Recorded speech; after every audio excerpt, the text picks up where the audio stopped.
for all of Acharya Prashant's fans, I have never actually heard him speak to another person. I've just seen him do his discourses. And so this neuroscientist and him are having an hour and a half conversation. And you know that I like to bring things to you guys that I think will benefit us all. I love learning. I love growing. I love wisdom. I love knowledge. And I would watch this video by myself. But what I'd like to do on my reaction channel is dive deep within those things that I would do naturally by myself, but I can take my audience with me. And a lot of people are like, you know, how do you build a great body, or how do you become the valedictorian in high school, or how do you star in your own movie? Well, I've done all those things, and and so I think it's important to find out what people who you maybe admire on some level, what they consume. And so I'm going to take the time to consume this with you guys. And I would encourage you, if you're working out or if you're driving, you can consume this with us, and we can see what might happen together, what we might learn. And I would love to continue the discourse down below. I'll always add in my own value, my own off-the-cuff ideas, or what I'm learning from the speakers that are influencing me. And so I just thought we could do this together. I hope you enjoy it. For those who enjoy AP, it's just another way to get his knowledge from either an English speaker or just a different vantage point, or how I might interpret it. And hopefully that interpretation helps you interpret things more clearly as well. Anyway, thank you so much for being here, and let's get into the video. Before we start, one thing that came to my mind, and lest I forget it. Given the amount of superstition and pseudoscience, I admired what you're doing. So probably that's usually the last. See, I don't really know what he means by science and like pseudoscience and superstition. I know what those words mean, but I don't know what they mean to AP. So I hope to figure that out very clearly tonight. Thing that said at the end of a conversation, but let this be the first thing I want to say. Why would you say that? I'm curious. Because I'm fighting the same thing. Kind of. I'm going to show his name. Because so I'm Sid Warrior. The same thing. Kind of bias, subjectivity,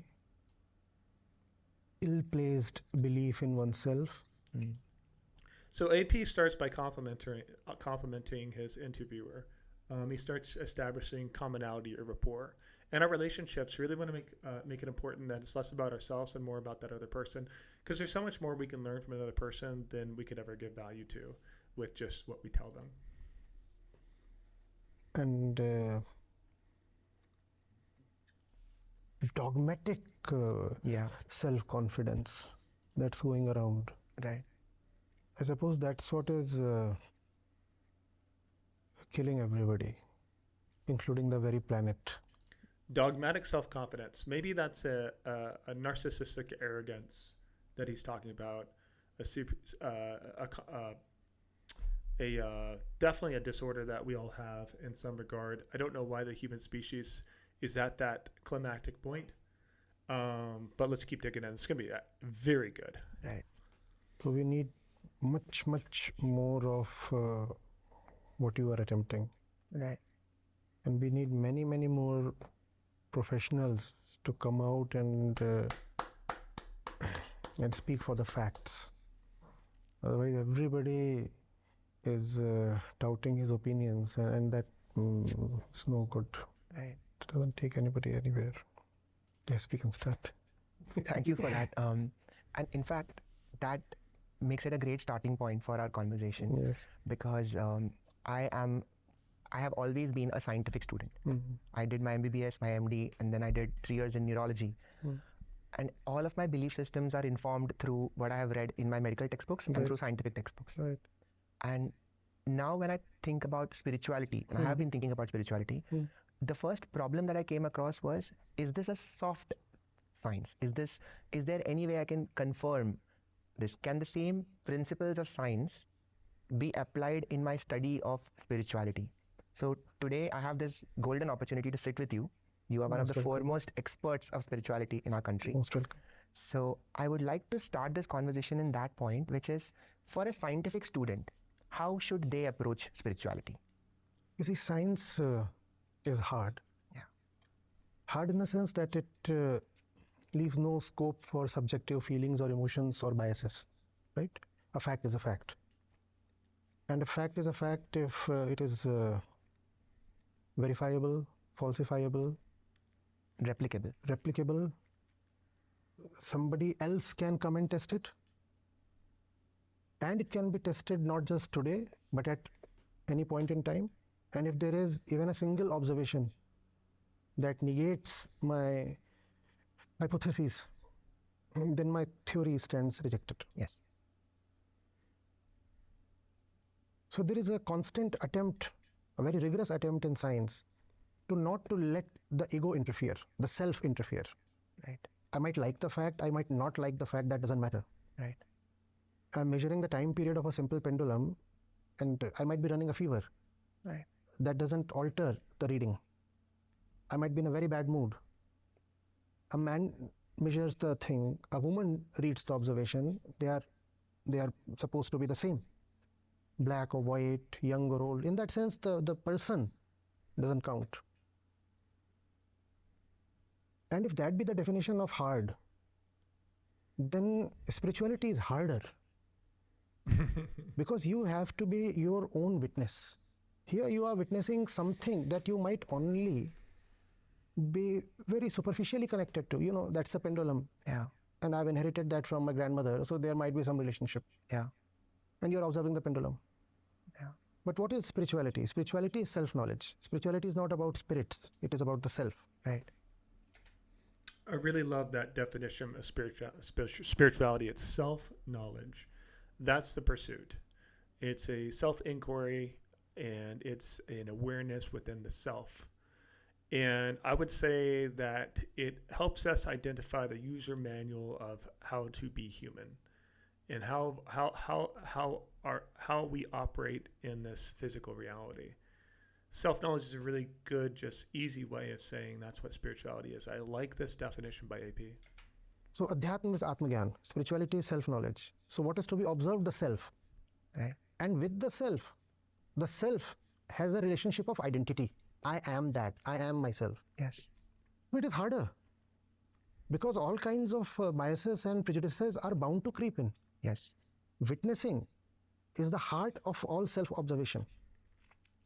You know, absolutely. If you cannot look at yourself neutrally, without attachment, without conclusions, without biases, without your images, if you cannot look at yourself, there can be no self-knowledge. You would be in an echo chamber. You would be just listening to what you already think about yourself. Right. You know, you'd never come to see who you really are. So in that sense, spirituality is harder. But that leads us into a problem. The problem is that if you mess up in science, somebody else would come and catch you. If you publish something, there is always a provision for peer review, Yes. for example. Yes. In spirituality, there can be no peer review because you are to be your own observer. And if you are adamantly insisting, you know, I'm already good. No, I'm not afraid. No, I'm not greedy. Right. There is no way somebody else can come and conclusively prove to you that you are misplaced. So while spirituality is harder, it is also vulnerable to being inexact, biased, and corruptible. And we see that all around us, don't we? How the whole field gets corrupted. Yes. And that is why science is luckier. And that's why we could have a linear progress in science. One could build on the knowledge of the others. You know, we are standing on the shoulders of giants, as somebody said. In spirituality, it is not possible to stand on somebody else's shoulder. Right. You have to do your own work. Every human starts from the Stone Age. So to speak. Wonderful. Very well said. Very well. I have debated this question multiple times with myself and with others, and I have to say that is one of the clearest answers to that question that I've ever gotten. Thank you so much, because that correlation between spirituality and science, where spirituality is the study of the self, all the problems that science faces, somebody in a spiritual pursuit also faces. Right. In science, when somebody is publishing a research paper, in the end, every author is supposed to write conflict of interest. वो लिखना पड़ता है. Wonderful, wonderful. But in spirituality, when you are observing yourself, when do you declare conflict of interest? That disclaimer has to be perpetual. Right. Yeah. Because I am my own observer, so I'm very, very likely to be biased. Yes. In spite of my best efforts, some degree of bias would creep in. And that's the very definition of humility. Yeah. To know that you are imperfect, that even if you are trying your best, some degree of evolutionary, physical, psychological baggage will make itself felt. I have noticed, and this is a common thing around doctors, which is that you could be a great doctor, a great surgeon, as long as you're operating on people you don't know. But if I have to operate on my wife, my son, my daughter, Yes. my hands will shake. Right. So at the highest level of science and knowledge also, when things get personal, Right. all science Right. starts becoming shaky. Right.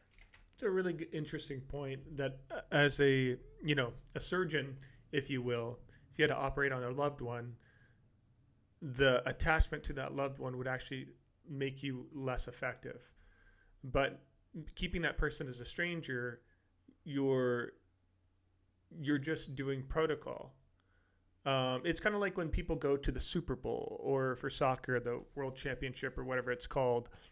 If people define that game as this elaborate game that means so much to them, they can get very shaky.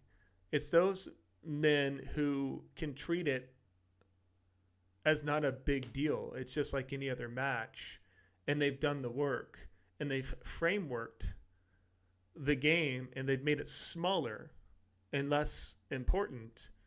I do a lot of sports psychology. Well, I should say performance coaching for disc golf pro tour athletes. There's a sport called disc golf, and there's players that get paid millions of dollars to get out there and throw plastic at out there and get paid lots of money to do it. And a lot of them get shaky in tournaments, more so than they should. And what I've learned is that they take these tournaments way more seriously than they do other tournaments that they win that don't have the same status, if you will. And I think it's really important to kind of observe and talk about, because we all have performance issues in the things that we do. The PC video game I play, Rainbow Six Siege, I'm usually a champ every season, which is like the top 0.5, 1/2% of 1%. So in the top 99.5% of players out of 20 million players. And so I have a great skill set that I've built over time. But when I get close to that champ rank, those last few games, I get pretty shaky because they mean so much more to me. So I start acting and reacting differently. There's so many stakes on the line that I start making more mistakes than normal. And so this is basically what he's referring to. Very, very cool. I now understand why spirituality is difficult. What is the way out then? Because nobody else can do my spiritual journey for me. Right. To see that all science will become not only useless but actively harmful if there is absence of self-knowledge. You see, science gives the one within tremendous power, especially after science evolves into usable technology. So there is me, there is this world. Let's start with this dualistic model. There is somebody in here who is the perceiver of the world, who is the doer of deeds, and who is the user of technology. There is somebody in here, and there is the world out there. Science means I know this world more meticulously now, which means I can use these resources towards the appeasement of my desire in a more intense way. But since I don't know myself, I'm not spiritual. Since I don't know myself, hence I do not know where my desire is coming from.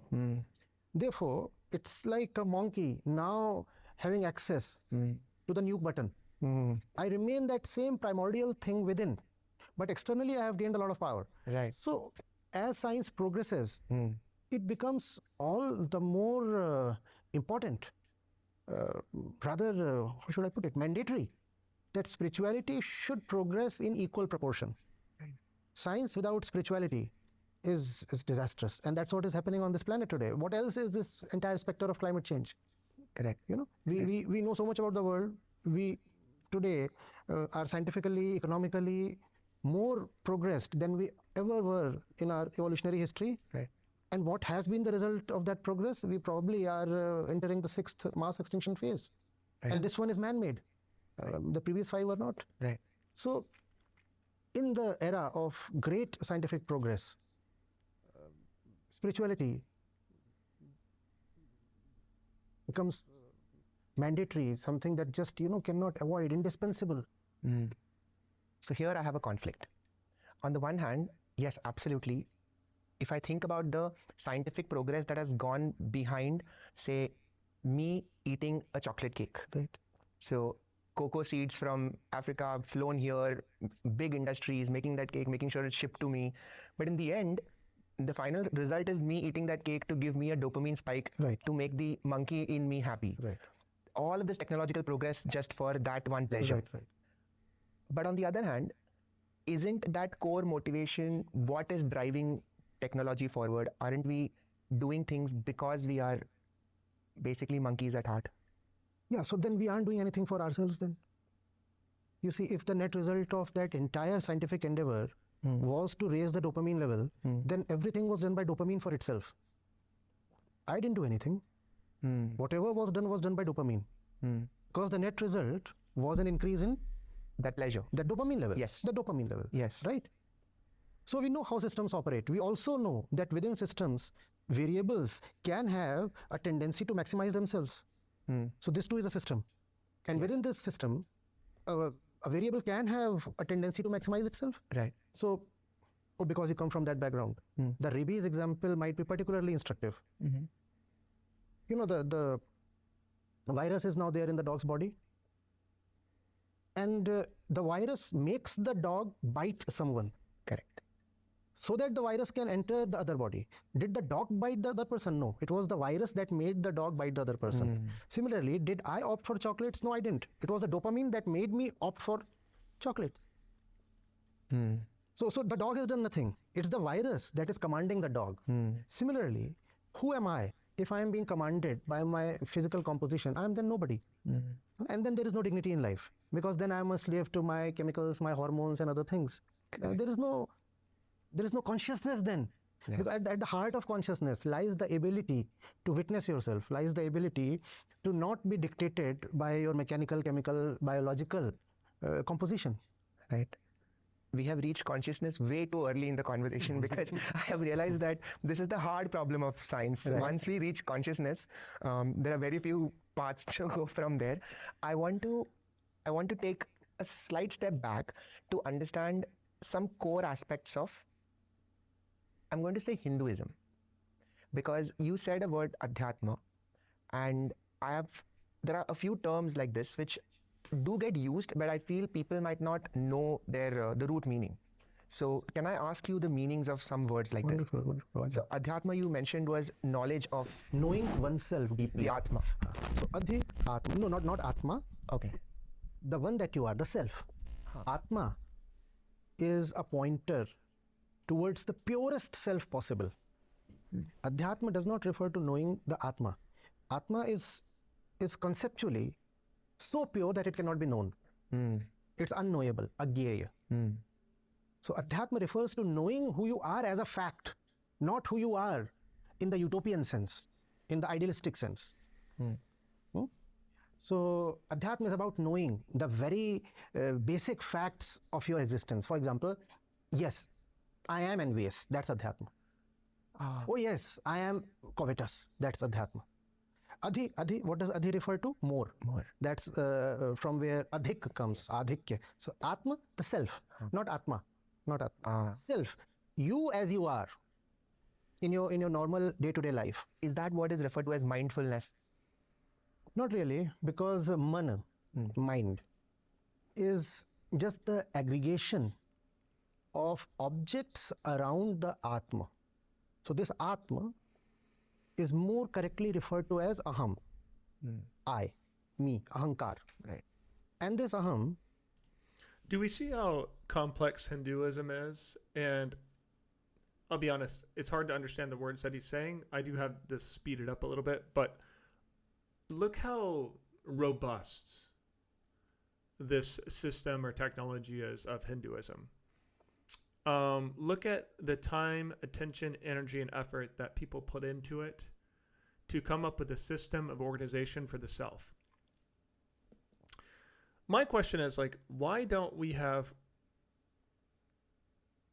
people today who are coming up with systems of inner technology to curate the best possible purity within oneself, or the best, highest state of consciousness possible. These ancient wisdoms, these religions, these sacred texts, if it's Hinduism or something different, why was there such vast knowledge during those times when there was, I guess, quote unquote, less external technology? I just don't understand. I just feel like that the humans that existed then, were they much more integrated with their spirituality? You know, a lot of these cultures built these systems from scratch. You know, look at Buddhism, Hinduism, the story of Christ. I mean, there was a system of technology that gave people systems and tools and frameworks to pierce the monkey within them. I just wish we lived in a world where there was more of that need, that great desire to want to implement strategies such as this. Now we live in a consumeristic world, a global consumerism, where our society is built on economy. It's not built on collective integrity and coordination. It's not built on the guiding principles of the inner self. And a lot of people, more than ever today, are rejecting God or whatever you believe in, or rejecting sacred texts that they see as phony or so much more less important than they were 100 years ago, even not that long ago. Like, where did the fall of man happen, where all of us are so arrogant and narcissistic to think that we don't need any of this? I don't know. I just like to think about how it would have been really cool to be alive during the Buddha era, during the Christ era, during the, I'm not sure in Hindu who is who and who created the sacred texts, unfortunately. But you get my drift, right? How different the mind and people's mentalities were. I wonder what that culture and society would have been like. There's a basic sense of psychological incompleteness. So to fill itself up, it gathers stuff around itself. Right. For the sake of feeling secure or feeling complete. So those objects all, sit in the mind. And the aggregation of those objects and the relationships between them, all that taken together is defined as the mind or man. So man is the entire structure around aham. Aham is the center, and man is the universe around that center. There is there are levels to reality. I had read this somewhere, that there is a subjective reality and there's an objective reality. So that mind that we create around us seems to be the subjective reality that we create. Yes. A branch of Hinduism is Advaita. Am I saying it correctly? Is it a branch of Hinduism? It is the very basis of Sanatan. Okay. So I don't understand this concept at all. So Okay, I'll bring it to you using the subjectivity paradigm that you just initiated. Yeah. You see, there is the subjective, purely subjective universe in which you are the Lord and you can think of anything. Subjectively, I feel I'm a better tennis player than Federer, and I'm entitled to do that. Right. Nobody can dispute that. So that is taken as the lowest level of reality that you could call as the imaginary reality. But even that is real to me. Even that is real to me. Yes. Then a higher level of reality is the factual reality. It is a reality that you would probably corroborate. If I say, for example, there stands a wall, you would attest that, yes, I agree that's a wall. And such things that different beings at different times can verify to each other are known as facts. What else is the definition of a fact? I too have only my senses to finally determine that something is, that something exists. Yes. And the same thing you too do. So that is factual reality. Right. And then there is the highest reality, in which you say, fine, that's a wall out there, but who is the one in here who is looking at the wall? And here you want to look at both of these together. And when you can look at both of these together, that's taken as the highest reality, truth, satya. Satya. So you start from kalpana, that's called the pratibhasik level, imaginary level. You move to a higher level, that's called the tathyatmak, factual level, or vyavaharik level, practical level. And then you come to the highest level. That highest level is the level of truth, satya, or parmarthic level. So Advaita, what you said, Advaita is the topmost level. Okay. The entire spiritual journey is about ascending from these two to the highest. So Advaita is the very end of the entire Sanatan journey. Understood. In biological terms, when I read neuroscience, I had this one moment where the walls broke for me. Because I suddenly realized while I was reading, and I remember the chapter, I was reading about eye physiology. So how light goes into the eye, and then how does those electric signals travel through the brain until finally we are aware of what we are seeing. And I was reading it from the perspective of a medical student, but I suddenly realized that, which means that what I'm seeing and what is actual reality is separated by a lot of electric currents. Yes. And time. So I'm always looking at the past. Always look at the past. I can never look at the present. I am never in the present. So there's nothing called living in the present. It's not possible. In not the conventional way. No, biologically impossible to live in the present. And I had to put the book down because, you have a bit of existential crisis that, wait, what is real?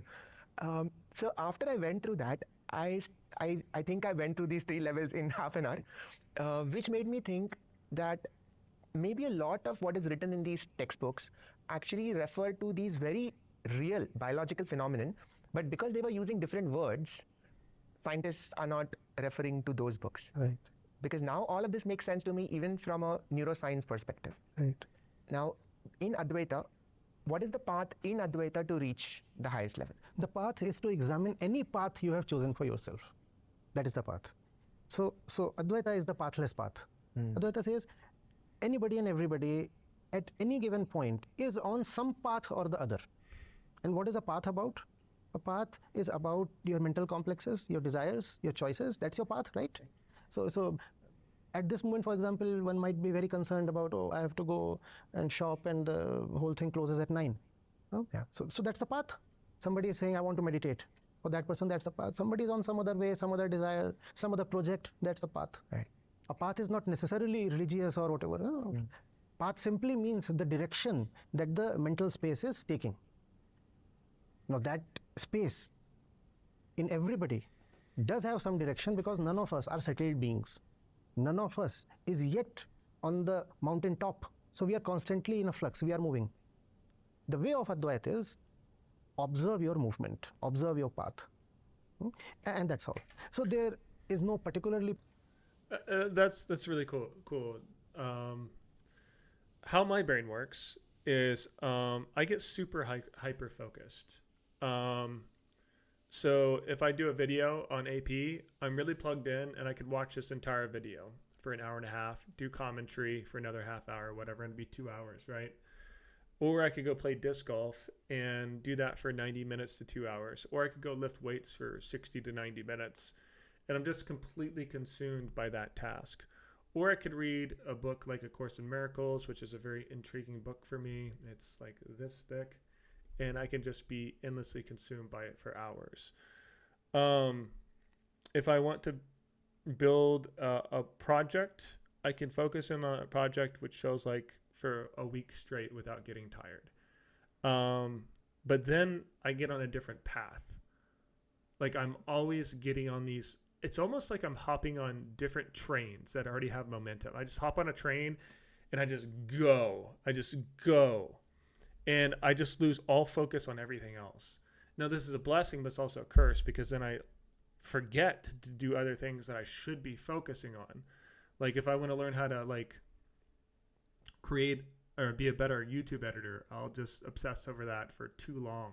If I play a video game, I can play that for 10 hours straight if I wanted to. Like I build so much momentum, I don't want to get off that train. But then I lose complete. It's hard to jump on and off different trains for me. I just want to stay on a train for as long as it can ride. So I don't know what that is. I would love to ask AP that question and go like, so I see this great thing in me, this dexterity of just being able to stay with a singular task for a really long time. But then I completely forget to shower, completely forget to do basic stuff that I need to do because I'm so on this train of momentum, on this path. And I wonder what he would say to that to help me kind of navigate that better and be more effective strategically on how I can create great output, but also like keep everything balanced. Very interested. Prescribed path, and there is no proscribed path either. There is nothing that Advaita Vedanta specifically negates or prohibits. I really like this too, that like not one thing is more important than the other. Like there's no like value-based system in the pathless path. It's just like everything's touchable, and I love that. It says you are, here is your life, here is this moment, here are your choices. Look at yourself. Look at yourself. So I could be love on that. my path right now just by knowing that I am here talking to you, and this is how I feel, and this is the truth.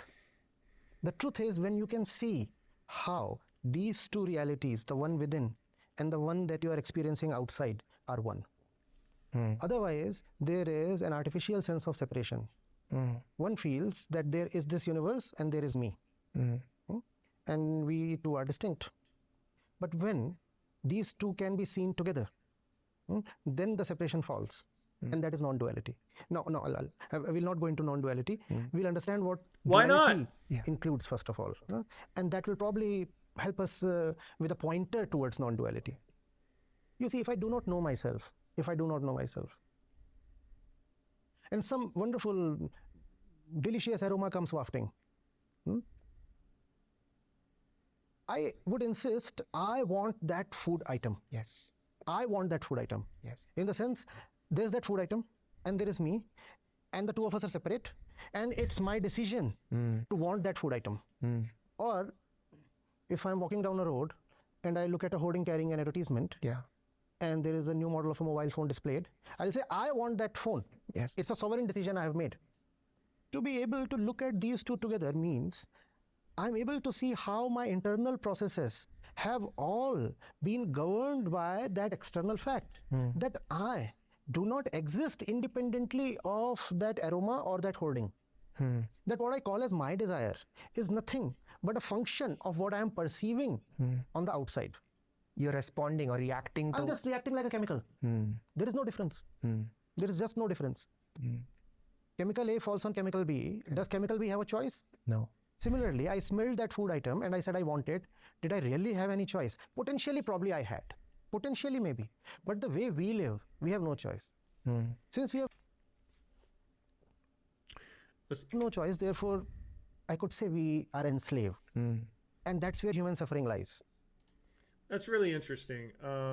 Now, one of the things that I think 80% of the American population is overweight. I think 60% is clinically obese. I think, I can't remember, 40% of kids today are obese or overweight. So, ridiculous numbers. And is it really everyone's fault? And it's really not, because AP is pointing out here that we're being constantly bombarded by things that are messing with our psychology and our senses that make us gravitate towards these eating incessantly. And part of the reason why I like fitness is because I have to say no all of the time to my chemical reactions. I want terrible food all the time. But I give myself a sliver, a window. Friday evenings, I get to eat whatever I want. And so when I have a smell or an advertisement or something pulling me, I have a system that I built to not let my chemical reactions choose. I choose consciously. No, but I'll probably have that on Friday because that sounds really good. So I think this inner discipline when it comes to fitness is very important. That's why I love sports too, and doing sports every single week. I'm working on a skill and doing something I don't always want to do because it disciplines and sharpens my mind. It allows me to do things. I think one of the best tools, especially for me as a man, is to continuously do things that I really don't want to do, but I know overall make me as a better person. I don't want to go to the gym, usually 8 out of 10 times. But I do it because I know that that's what makes me a better person. And I hope that tool and that strategy can help you. Maybe not every day you feel like studying. Of course not. But you have to do it anyway. And believe me, that will affect your life in a positive direction. So that's the usual duality we live in. Mm-hmm. And then this was a case of that informing this, that making this a function of itself. That is the food item or the advertisement. Now that has been able to colonize this, or that has been able to penetrate here and get implanted. The whole thing can be seen in a reverse way as well. I want something. Or let's say I'm looking for somebody. And there is an entire crowd somewhere there. What do I end up looking at? Correct. Because it's somebody particular I'm looking for. Yeah. So what has happened? The nature of that crowd to me has been determined by me. To me, that crowd is that one person. Yes. To somebody else, that crowd could be some other person. Somebody else. Yeah. There's this great book here that I love. It was called Virus of the Mind. The New Science of the Meme. But it really talked how things get implemented or imprinted into us. And we don't realize that they're really kind of just like a metaphoric virus that corrupts a computer. It's a great analogy for the AIDS analogy that he made, that it makes the dog want to bite another dog. It's not really the dog, it's the virus. So we're learning that many of the world news outlets that are supposed to be independent are really propagated by deep money from governments that are spoon feeding us information. And those scenarios are really propagating a social matrix of reality that we think that we live in. And so we all operate and fabricate a reality based upon those viruses that are hijacking our mind. This book I would definitely recommend reading. It's definitely a good one. Yes. So what is happening now is that this is informing that. Yes. So in the first circumstance, the advertisement is informing you. Me. And the second circumstance, you are informing the environment. And in practical life, these two do not happen alternately. They both happen together. They happen together. And that's duality. Where I am dependent on that and that is dependent on me. And at least one of us two thinks that he is independent. And this is called Maya. Illusion. You think you are independent, you are not. You're not. And it's not just a matter of fact that you're not independent. It is a matter of suffering.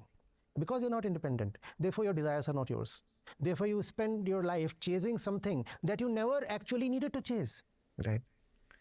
Anyone who has been through a relationship and has broken up will see the face of their ex everywhere they go. Even somebody who looks slightly like that person, they will remind them of them.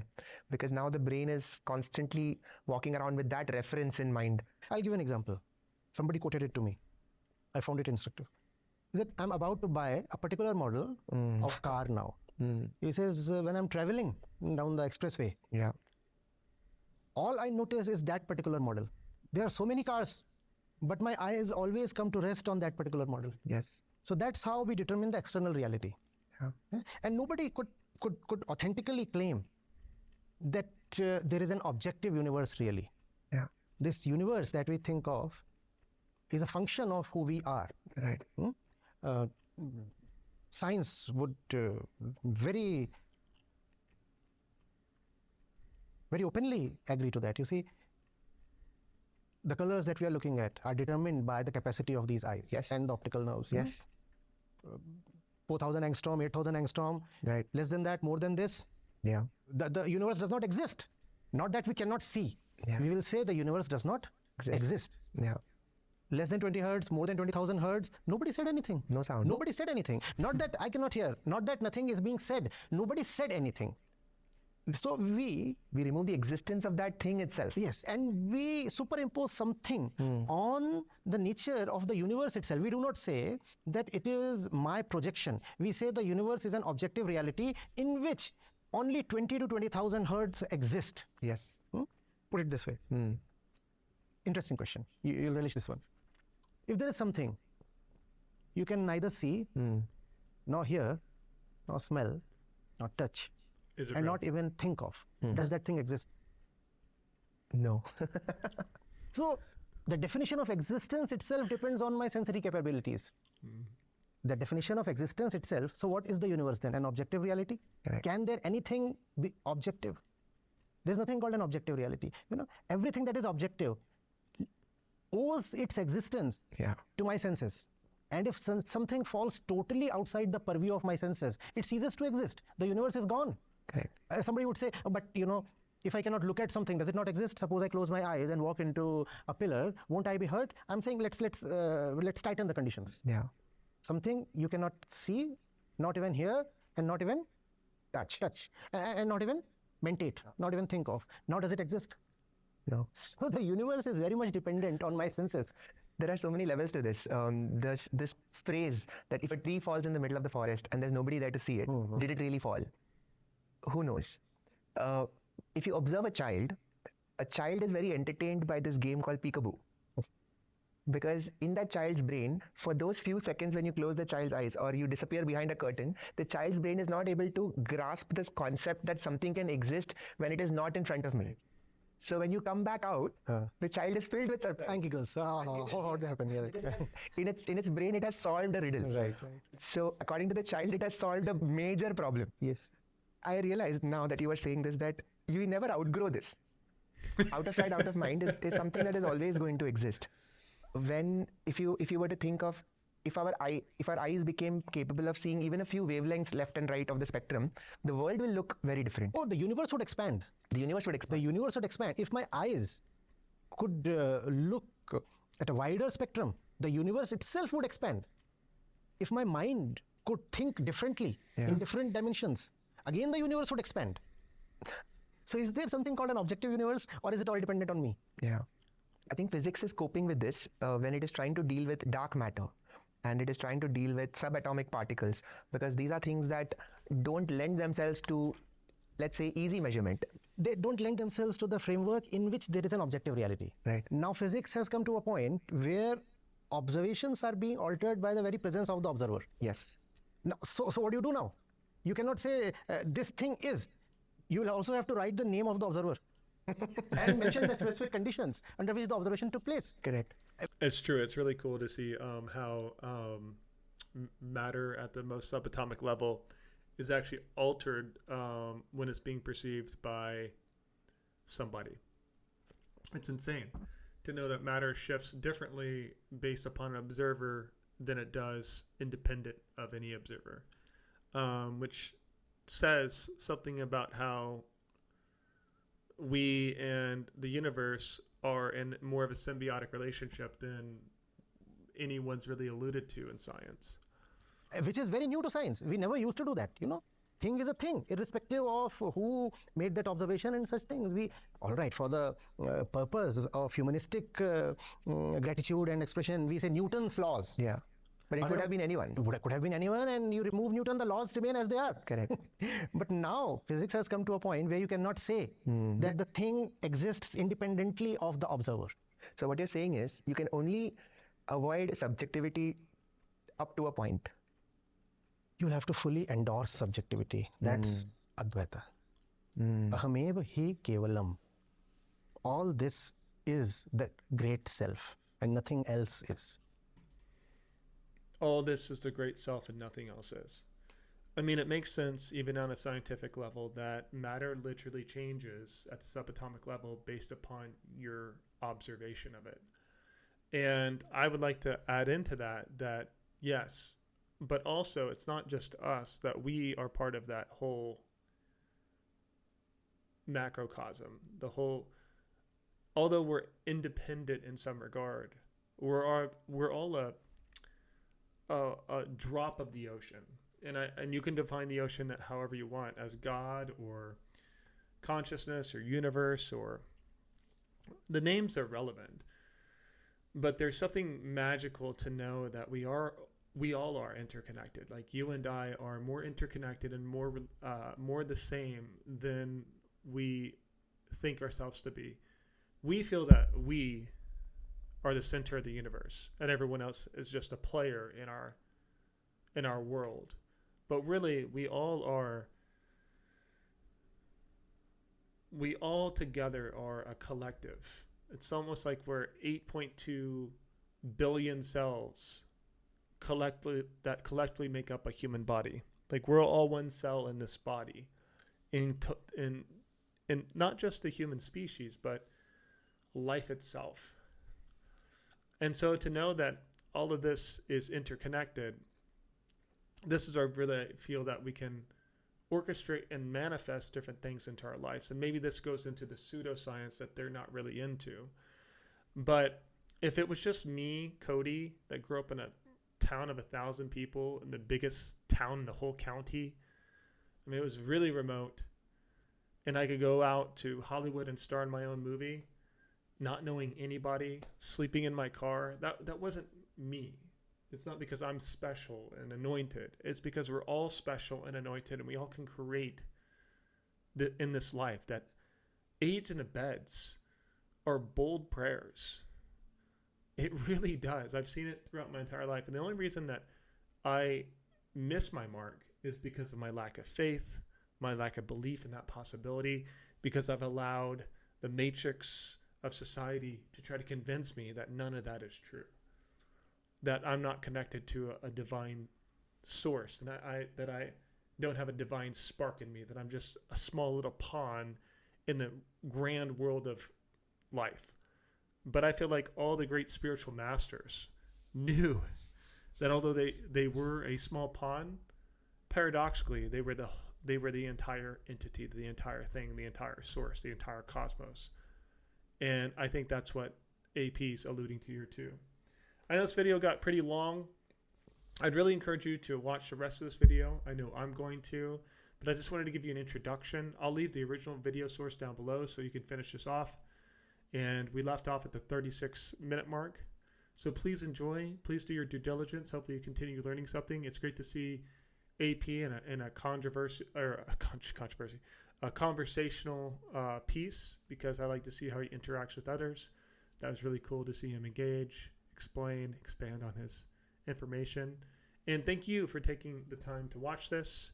Feel free to like, feel free to subscribe, feel free to comment below. And I appreciate all you guys taking the time to tune in for the link to this video.